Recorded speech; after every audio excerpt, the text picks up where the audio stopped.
오늘 본문은 구약의 전설로 여겨지는 장면입니다. 소설이나 무슨 건국 신화에 한 번쯤은 등장할 만한 그러한 이야기죠. 때는 다윗이 아둘람 굴에 있을 때입니다. 자, 다윗이 언제 아둘람 굴에 있었죠? 사울에게 쫓길 때. 그래서 사무엘상 22장 1절 2절을 보면 그러므로 다윗이 그곳을 떠나, 그것은 가드 왕 아기스 그 앞에서 미치광이 이렇게 행세를 하다가 그곳을 떠나서 이제 아둘람 굴로 도망하였습니다. 도망함에 그의 형제와 아버지의 온 집이 듣고 그리로 내려가서 그에게 이르렀고, 환난당한 모든 자와 빚진 모든 자와 마음이 원통한 자가 다 그에게로 모였고, 그는 그들의 우두머리가 되었는데 그와 함께 한 자가 400명 가량이었더라. 자, 이 구절은 다윗 왕국과 그리스도 왕국을 규명하는 아주 중요한 구절이기 때문에 여러분은 이미 여러 번 들으셨어요. 그렇죠?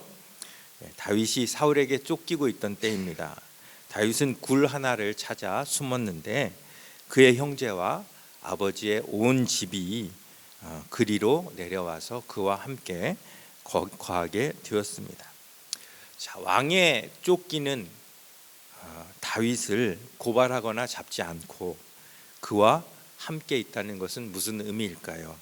다윗이 잡히면 자기들도 그와 함께 잡혀 죽을 각오가 되어 있다는 그러한 의미입니다. 자, 그의 형제와 아버지의 온 집은 혈육이니까 어차피 다윗과 공동 운명체였습니다. 그런데 이들 말고 다윗에게 몰려온 또 한 부류가 있었습니다. 누구죠? 환난당한 자, 빚진 자, 마음이 원통한 자.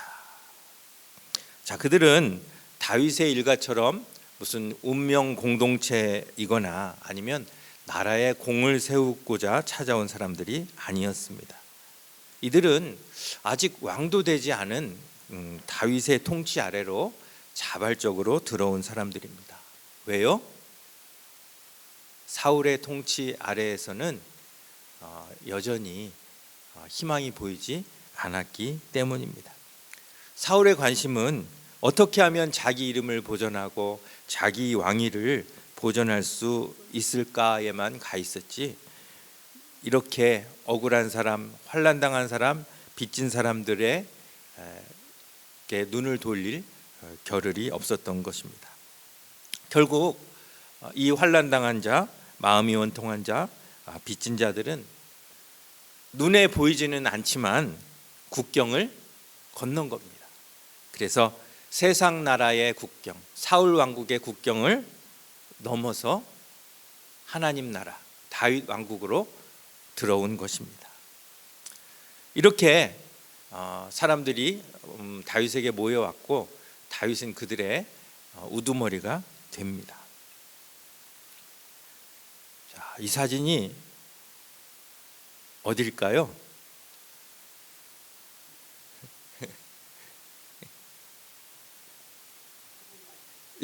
맞습니다. 역시 학교 다니실 때 공부를 잘하셨을 것 같아요. 이 사진은 성지순례 다녀오신 분이 아둘람 굴로 추정되는 곳을 찍은 것입니다.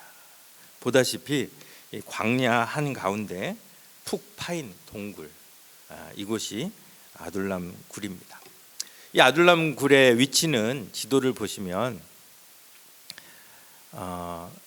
헤브론과 베들레헴, 예루살렘 그 중간이 되겠죠. 그런데 헤브론은 어디입니까? 다윗이 7년 동안 초기에 유다의 왕으로 다스렸을 때 수도로 삼았던 곳이 헤브론이에요. 그렇죠? 그리고 이제 통합 이스라엘의 왕이 됐을 때는 예루살렘으로 수도를 삼았었죠. 그러니까 이 아둘람 굴은 베들레헴에서 꽤 떨어진, 멀리 떨어진 그러한 곳에 위치했습니다. 자, 이렇게 아둘람 굴에서 피말리는 계속된 도피 생활에 지친 다윗, 그의 영혼과 육신은 말도 못하게 피폐해져 있었을 것입니다. 만일 하나님께서 어린 다윗에게 미리 기름을 붓지 않으셨다면 다윗은 아마 심각한 우울증으로 인해 인생의 방향도 잃고 목적도 잃고 포기해 버렸을 수도 있는 그러한 상황입니다. 하지만 하나님께서 일찍이 다윗에게 기름을 부으심으로 인하여 다윗은 더 이상 자기 자신의 삶이 아닌 하나님의 나라를 위한 삶을 살아야 함을 알고 있었던 것 같습니다. 그래서 다윗이 이 어렵고 힘든 기간을 정말 하나님을 의지하면서 잘 견뎌왔던 것을 우리가 알 수 있습니다. 아무리 그렇더라도 그 매일매일의 삶 가운데 어찌 어려움이 없었겠습니까? 왜 하필 난가? 왜 하필 나한테 기름을 부으셔서 이 고생을 하게 하시는가? 차라리 베들레헴에서 아무것도 모르는 목자였다면 그냥 훨씬 평안하고 훨씬 행복하게 살 수도 있었을 텐데 이 지긋지긋한 도피 생활 이거 어떻게 감당해야 하나? 다윗의 마음 가운데는 이러한 낙심이 있었을 것입니다. 자, 그런 생각을 하다 보니까 시원한 물 한 그릇 제대로 마실 수 없는 이 아둘람 굴이 정말 답답하고 지겹게 느껴졌을 수 있습니다. 다윗은 한탄하며 독백을 하죠. 베들레헴 성문 곁 그 우물물 그게 생각난다.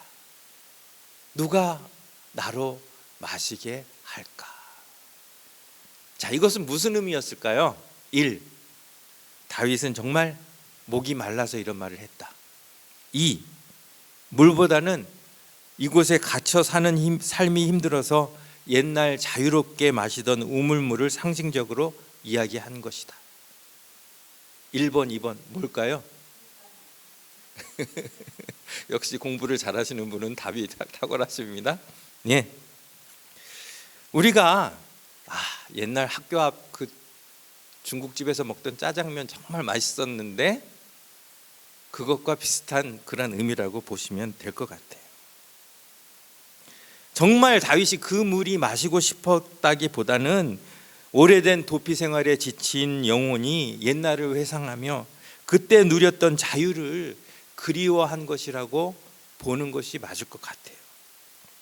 그런데 여러분 지도를 보시는 것처럼 아둘람에서 베들레헴까지는 거리가 상당해요.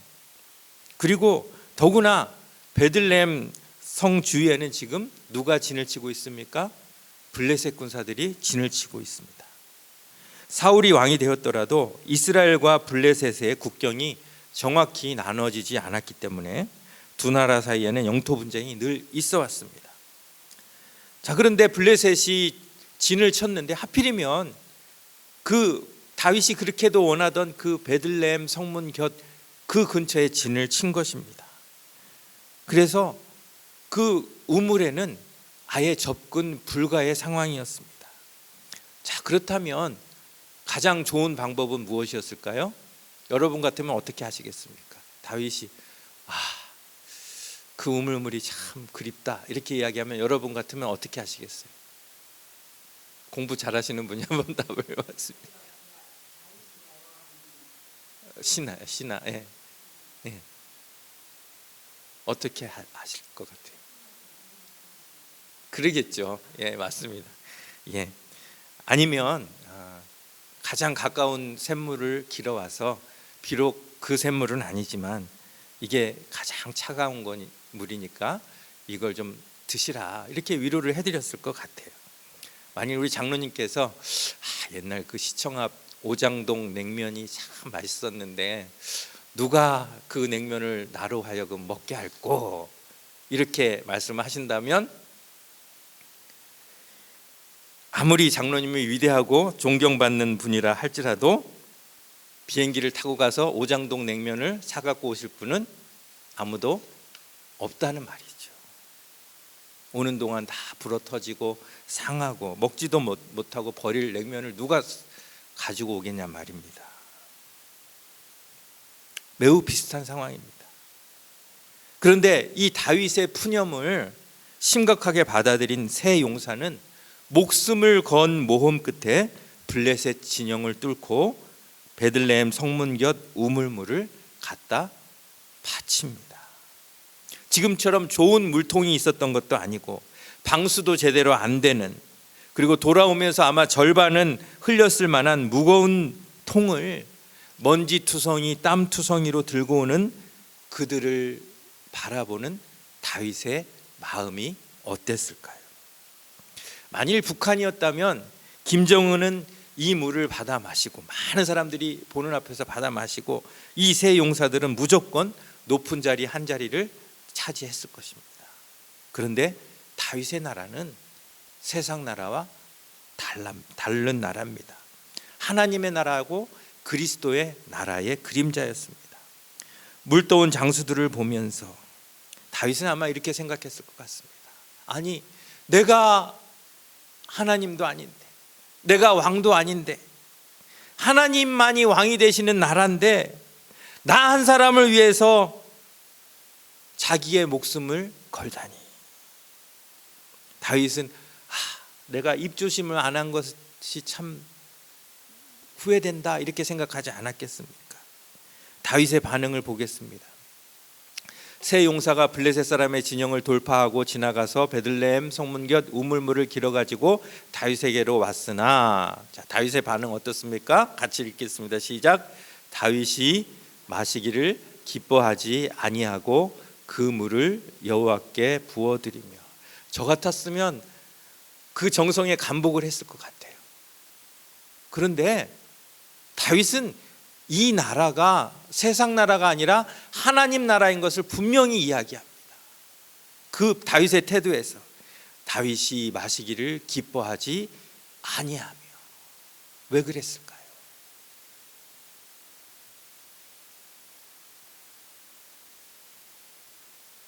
(17절) 이르되 여호와여, 내가 나를 위하여 결단코 이런 일을 하지 아니하리이다.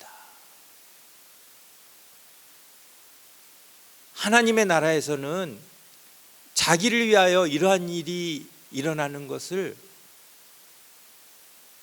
두고 보아서는 안 된다는 이야기죠. 이는 목숨을 걸고 갔던 사람들의 피가 아니니까 하고 마시기를 즐겨하지 아니하니라.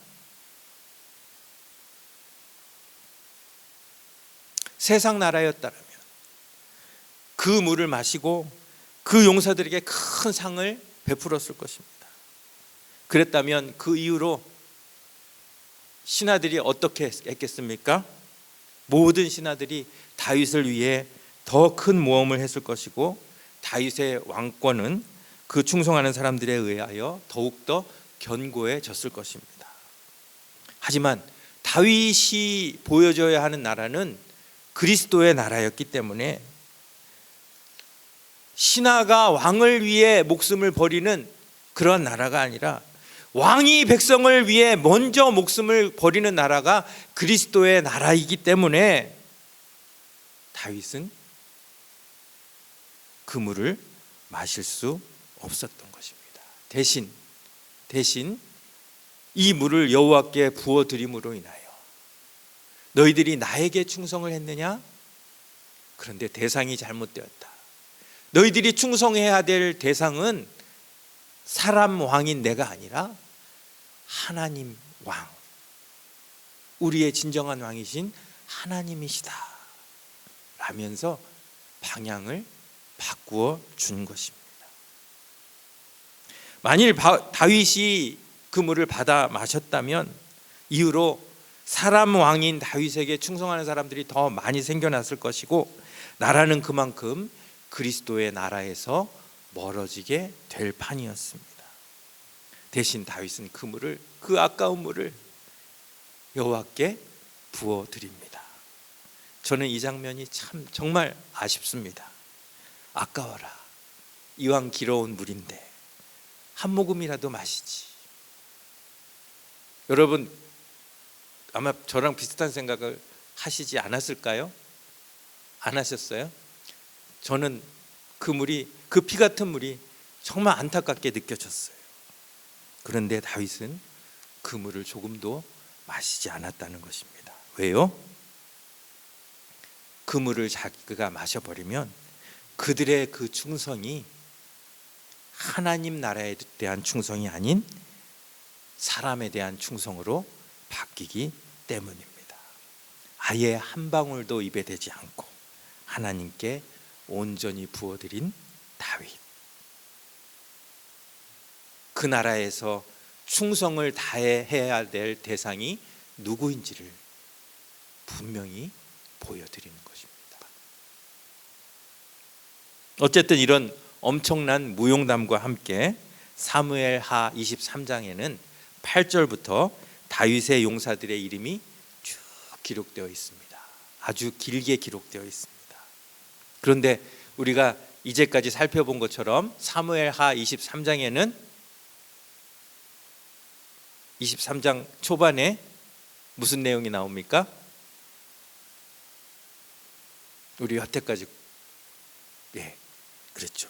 다윗의 마지막 노래가 기록된 장입니다. 다윗은 마지막 노래에서 자기 자신이 얼마나 자격이 없는 사람이며 그런 자기를 택하시고 기름 부으셔서 그리스도 왕국의 그림자를 이루게 하신 하나님을 찬양하고 있습니다. 자기의 업적은 하나도 기록하지 않고 오직 하나님의 약속의 말씀과 하나님의 영이 어떻게 이 나라를 이루셨는지를 고백하고 있다는 말씀입니다.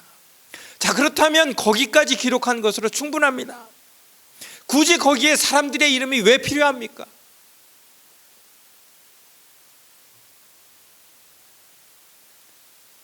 사람들의 이름은 빼도 되지 않습니까?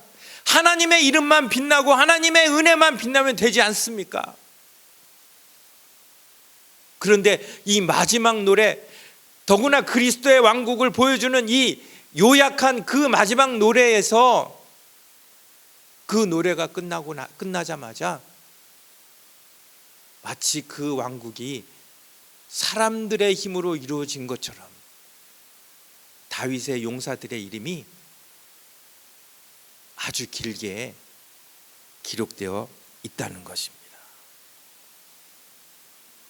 이유가 뭘까요? 왜 성경은 그 하나님의 은혜는 아주 짧게 기록하고 뒤에 그 수많은 사람들의 이름을 나열해 놓았을까요? 우리는 여기서 하나님 나라, 그리스도의 나라를 분명히 보아야 합니다. 그리스도의 나라는 하나님의 은혜, 하나님의 기름 부으심, 하나님의 말씀과 영, 이 모든 것이 절대적으로 필요합니다. 하지만 이것들로만 그리스도의 나라를 이룰 수는 없다는 것입니다. 이것들만큼 중요한 것이 있다는 것입니다. 그것이 무엇입니까? 사람입니다. 용사들입니다. 자신의 목숨을 아끼지 않고 충성하는 그 용사들이 하나님의 은혜와 하나님의 영과 더불어 이루는 나라가 그리스도의 나라요 다윗의 왕국이라는 의미입니다.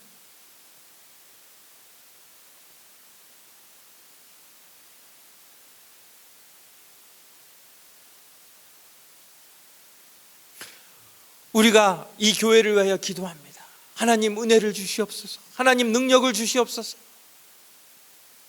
하나님 기름 부어 주시옵소서.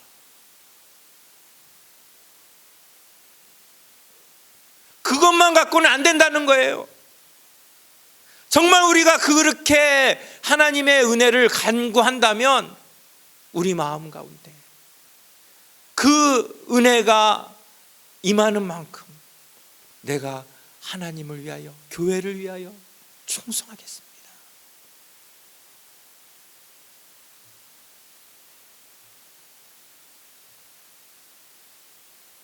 우리의 헌신이 우리의 간구와 더불어 합쳐지는 그곳이 하나님 나라라는 것입니다. 여기 많은 용사들이 나옵니다. 그런데 이렇게 구체적으로 이 베들레헴 성문 곁 우물물을 떠왔던 이 세 용사의 이야기가 특별히 눈에 띄는 이유가 무엇입니까? 하나님 나라는 바로 이런 사람, 목숨을 아끼지 않고 충성하는 사람을 통해서 이루어진다는 것을 우리에게 말씀하고자 함이 아닐까요? 그들은 다윗을 존경하는 마음으로 물을 떠왔지만 다윗은 그 물을 한 방울도 마시지 않고 온전히 주님께 부어드림으로 인해서 이 나라가 누구의 나라며 우리가 충성해야 될 대상이 누구신지, 그리고 이 나라의 주인공이 누구인지를 보여주고 있는 것입니다. 다윗은 능력 있는 사람 아닙니까? 돕는 자가 없었어도 골리앗을 물리친 실력으로 어느 정도 나라를 이룰 수 있었을 것입니다. 하지만 혼자서 아무리 잘해도 그것은 하나님이 원하는 나라가 될 수 없습니다. 모든 백성들이 용사가 되어 헌신하고 즐겁게 하나님의 일을 감당하는 그 나라가 진정한 그리스도의 나라예요. 진정한 하나님의 교회가 될 줄 믿습니다. 이번에 Boxes of Love 여러분 뒤에 보시는데요, 이 행사를 통해서 이웃들을 섬기는 일을 우리 길교회에서 감당하게 된 것이 얼마나 감사한지 모릅니다. 사실 제가 쇼핑을 꽤 잘하는 편입니다. 그래서 저 정도의 양 같으면 저 혼자 쇼핑을 하고 박스에 넣어서 배달을 해도 조금 힘들긴 했지만 아마 할 수 있는 그런 분량이 되었을 것입니다. 그런데 제가 이 일을 여전도 회장님께 부탁을 드렸어요. 아침 일찍 출근하시고 퇴근 후에는 집안일 돌보셔야 하고 힘들고 피곤한 일과를 제가 너무나 잘 알지만 제가 일부러 부탁을 드렸습니다. 왜냐하면 우리 모두가 참여해야 그것이 하나님 나라가 되기 때문입니다. 교회가 아무리 커도 보면은 일하는 사람은 정해져 있어요. 하지만 혼자만 일해서는 아무리 일을 잘 해도 하나님이 원하시는 나라가 될 수는 없습니다. 여기 열거된 그 수많은 용사들의 이름처럼 무슨 일이든 하나님 나라를 위하는 일이라면 우리가 기꺼이 자원함으로 참여해야 한다는 뜻입니다. 저의 부탁에 우리 여전도 회장님은 아무 말씀 없이 순종해 주셨고, 제가 쇼핑했다면 이렇게 잘하지 못했을 정도로 너무 쇼핑을 잘 해오셨어요. 물론 혼자 하신 건 아니고 몇 분 같이 하신 걸로 압니다만 박스에 완벽하게 정리까지 하셨습니다. 참 저는 너무 이 일을 보면서 감사했습니다. 이게 바로 하나님이 원하시는 하나님 나라의 모습, 교회의 모습이기 때문입니다. 그러기에 앞으로 이런 일들이 우리 교회에 더욱 많아지기를 원합니다.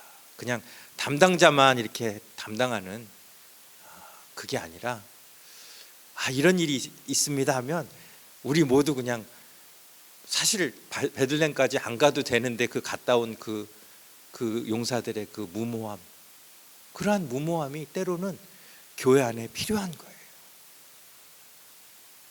그래서 함께 모여서 함께 힘을 합쳐서 뭔가 일을 이루어 나가는 것, 그것이 하나님 나라라는 것을 지금 사무엘하 23장에서 분명히 우리에게 말씀해 주고 있는 것입니다. 사실 나이 들어가고 바쁘고 힘들지만 그래도 하나님 일이기 때문에 무모하게 느껴지는 일이라도 우리가 정말 기꺼이 감당하겠습니다. 이렇게 헌신한다면 우리 길교회도 다윗 왕국 못지않은 아름다운 그리스도의 왕국을 이 안에서 이루어낼 수 있을 줄 믿습니다. 우리 길교회에도 하나님의 은혜를 자랑하는 그러한 일들이 많아지기를 원합니다. 그것과 더불어 다윗의 용사들처럼 우리 길교회의 역사를 써내려가는 그 성도들의 충성과 헌신의 스토리도 더욱 넘쳐날 수 있는 그런 길교회가 될 수 있기를 간절히 바랍니다. 자, 이번에 샤핑에 참석하신 분들 참 잘하셨고요. 또 참석하지 않으셨던 분들도 아마 그 다른 분들 귀찮게 안 하시려고 아마 그렇게 하셨을 거라고 생각을 합니다. 다 참석할 마음이 있으셨을 줄 아는데요. 다음부터는 그렇게 하지 마시고 다 알려서 적은 일부터 힘을 합하여 교회를 섬기는 그런 귀한 우리 길교회가 될 수 있기를 간절히 바랍니다. 기도하겠습니다.